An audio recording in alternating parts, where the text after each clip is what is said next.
So next is Mike. He says, hello, what do you think about buying domains containing City+Service? For example, the domain miami.plumbing. Should I buy it? How can I gain any profit from domains like it? Thanks. And in the second part that he posted is he says, I know it is better to go with brand identity instead of just keywords, but is there any potential with keyword domains? Well, yes and no. Yes, there is. I mean, there's a couple things. How could you gain a profit from it? Well, it depends. Like one thing, you could sell the domain, right? It's called domaining. You can flip the domain.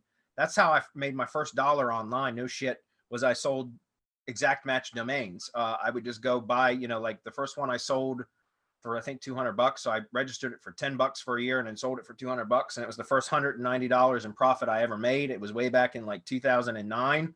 And it was, HoustonWindows.com or WindowsHouston.com or something like that. It was for a window company, right? And it's funny that you asked that question, because I've had in the past couple of weeks, I've gotten spammed to death from domainers trying to sell me exact match domains.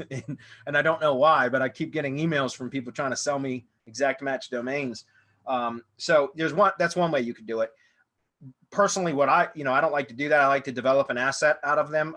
I wouldn't build like a big money site on something like that, but you can do like simple one-page websites, like miami.plumbing would work. I prefer a branded asset. We always talk about that at Semantic Mastery. For example, having a .plumbing domain will work really well if you've got a plumbing company, but let's say that it's, like Joe's Plumbing. Well, if it's Joe's.plumbing, that's a good domain to have, right? Because it's a branded domain. It's got a partial match keyword in it, right? Because it has plumbing in it, but it's still a branded type of domain, right? It's a brand name itself.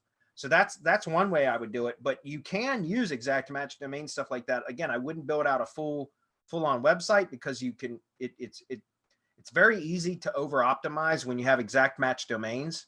But if you're building just like a one-page landing page, it could be, long form content on there.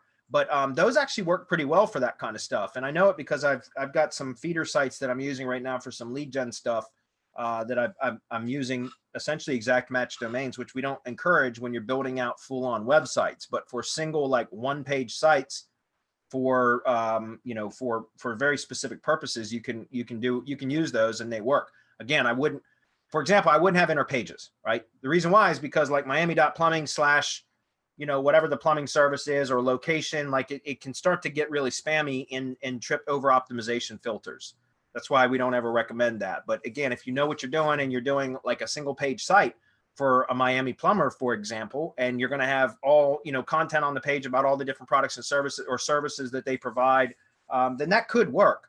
Although, like I said, I recommend having more of a branded domain as opposed to an exact match. Anybody want to comment on that? Exact match, they still work. Yeah. They still work locally. They still work in anything other than global. The point is, like, how much longer? When Google came out with the distance graph, and I wrote about the distance graph and how Google was just going to kill traditional PBNs, I mean, it was just a matter of time, and then it happened.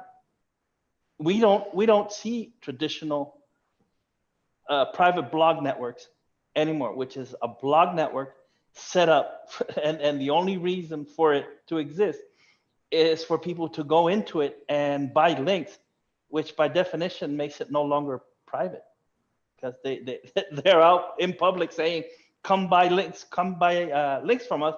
And so it's so simple for Google to go pick that out, right? And then they get de-indexed all the time. I once bought links from a de-indexed blog network, and the guy was advertising it. He knew that it was de-indexed, and he wasn't telling anyone. I should have done my due diligence. But you live and learn, guys. It's risk versus reward. If you want to rank it, and you're going to take a whole bunch of time and put a whole lot of money into it, I don't recommend exact match. I'm telling you guys, brand it. I keep telling you, do the brand, work on the entity. We call it entity-based, worryless SEO. Why? Because when you introduce something else, you have to worry about other things. What we do is try to avoid all the negative triggers that are out there, all of these tripwires that can get you into a whole lot of trouble with Google, including getting de-indexed. So rather than having to deal with all of that concern and all of these worries and hiding all of these different things. We go out in the open and say, this is my entity. Pay attention, look at it. This is my brand. And I am also in all of these other social media, right? In all of these social networks and whatever. And that's also part of me. And I have citations and I have press releases and I have all these different things that are part of my entity. This all belongs to me. And when you're out in the open like that, but it's just you, you're not selling links to anyone. You're actually buying links from MDYB. We have a Dedia who does a masterful job of spamming the web. And other than that, so we flip it around. Right? And we're saying, look, here we are. If you want to come get us, come get us. If they want you, they're going to come get you. But now it's risk versus reward, because you're spending all of this time to protect yourself from all of these updates that keep coming and hammering away at all of these different ways to spam the web. We try to avoid all of those. So that's the one thing that I always look at when I'm looking at a domain is risk versus reward. How much money is this going to make me, this miami.plumbing? And if it isn't, I don't want it. Yeah. Well, it's interesting because, like I said, for a project I'm working on right now, I bought 12 exact match domains, but they're all near.me domains. So it's keyword near.me domains, but it's for a very specific project that I'm working on. And but that, there's a reason for that. So if you know that, I mean, I wouldn't try to build a branded site on one of those, is what I'm saying. So